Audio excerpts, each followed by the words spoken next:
आषाढ special खुसखुशीत कापण्या एकदाच ह्या पद्धतीने करून बघा. बाजारातील बिस्किटे मुलं विसरतील इतक्या छान होतात. अगदी पारंपरिक पद्धतीने गहू पिठाच्या आणि गुळाच्या कापण्या आज आपण बघतोय. नमस्कार, मी स्मिता. स्मितूज रेसिपीमध्ये तुमचं खूप खूप मनापासून स्वागत करते. या ठिकाणी परफेक्ट कापण्या होण्यासाठी एकाच भांड्याने सगळं साहित्य मोजून घ्यायचं, म्हणजे खूप छान होतात. आता मेजरिंग कपने 1 कप एवढा बारीक चिरलेला गूळ घेतला आणि पाऊण कप एवढं पाणी घेतलं.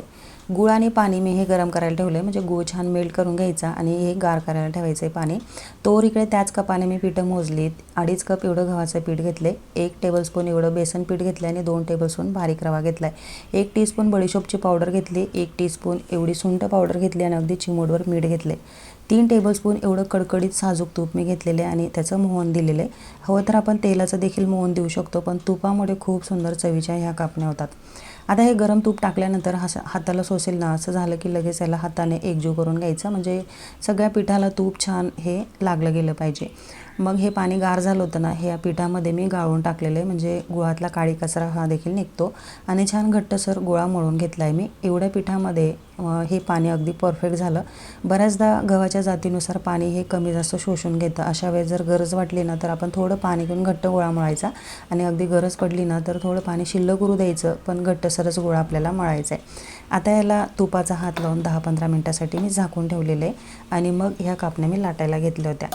आता एक 15 मिनटानंतर छान ही कणिक मुरलेली तुम्ही पाहू शकता. मस्त याला चोळून घेतली आणि मऊसूत करून घेतलेले मी. बऱ्यापैकी घट्ट दिसते. असं घट्ट असलं ना मस्त कापण्या आपल्या तयार होतील. आता याचे एकसारखे गोळे करून घेतले. एकूण 5 गोळे तयार झालेत बघा. आता लाटायला घेते. लाटायला घेताना मी थोडा गोल करून घेतला, मग याच्यावरती खसखस लावली. दोन्ही बाजूने खसखस लावणार आहे ना, म्हणून एका बाजूने खसखस लावली, तिला सेट करून घेतली आणि परत दुसऱ्या बाजूने पलटून त्याच्यावरती खसखस लावून सेट करून घेतली. मग अशी पातळ अशी पोळी लाटून घेतली. आता या कापण्या करताना जर तुम्ही जाळजाळ केले ना तर मस्त खुसखुशीत होतात. अगदी बिस्किटासारख्या ह्या कापण्या होतात. अजिबात वातट वगैरे होत नाही. अगदी संपेपर्यंत छान खुसखुशीत राहतात. आणि खूप अशा कुरकुरीत हव्या असतील ना तर भरपूर पातळ अशी पोळी करायची. रेग्युलर चपाती करतो ना आपण तशा पातळ ह्या करायच्या, म्हणजे कुरकुरीत ह्या कापण्या होतात.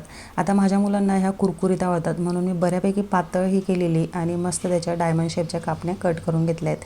आता पारंपरिक आकार म्हटला कापण्यांचा तर हा डायमंड शेपच असतो, म्हणून मी ह्याच पद्धतीने करून घेतलेल्या आहेत. आता सगळ्या कापण्या मी लाटून घेतलेल्या आहेत. इकडे तेल देखील मी तापत ठेवलेलं होतं.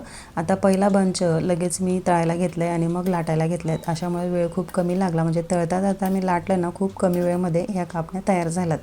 आता ह्या तळताना देखील तेल आपलं परफेक्ट तापलेलं पाहिजे. थोडासा गोळा टाकून बघायचा, तो वरती आला ना म्हणजे परफेक्ट आपलं तेल तापलेलं असतं. अशा वेळेस हाय फ्लेमवरती ह्या कापण्या टाकायच्यात आणि जरा वेळाने मिडियम फ्लेम करून मस्त सोनेरी रंगावर येईपर्यंत ह्या तळून घ्यायच्यात. आता याच्यावर बुडबुडे येणं अगदी बंद झालेलं आहे. ह्या स्टेजपर्यंत मी ह्या तळलेल्या आहेत. मस्त खुसखुशीत झाल्यात बघा.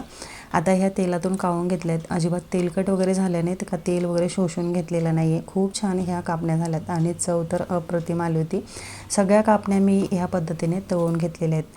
आता ह्या तळताना थोडा हलका सोनेरी रंग आला ना लागलीच आपल्याला तेलातून काढायच्या, कारण गरम असताना यांची ही प्रोसेस चालूच असते, त्यामुळे गार झाल्यानंतर पूर्ण डार्क होतात त्या, म्हणून थोडा हलका सोनेरी रंग येईपर्यंत आपल्याला तळायच्यात. एवढ्या साहित्यामध्ये एवढ्या ह्या कापण्या आपल्या तयार झालेल्या आहेत. आवाज तुम्ही ऐकत असालच, खूप कुरकुरीत झाल्या आहेत. मी पातळ लाटून कुरकुरीत ह्या कापण्या केल्या आहेत. तुमच्याकडे मुलांना कशा आवडतात, कुरकुरीत का खुसखुशीत, ते कमेंटमध्ये जरूर सांगा. आता बऱ्याच भागात बाजरीच्या पिठाच्या, ज्वारीच्या पिठाच्या अशा कापण्या करतात. आमच्याकडे ह्या गव्हाच्या पिठाच्या करतात. खूप छान चवीला, टेस्टला अगदी परफेक्ट झाल्यात. तर कशी वाटली रेसिपी मला कमेंटमध्ये जरूर सांगा. चॅनलला सबस्क्राईब करा, फॉलो करा.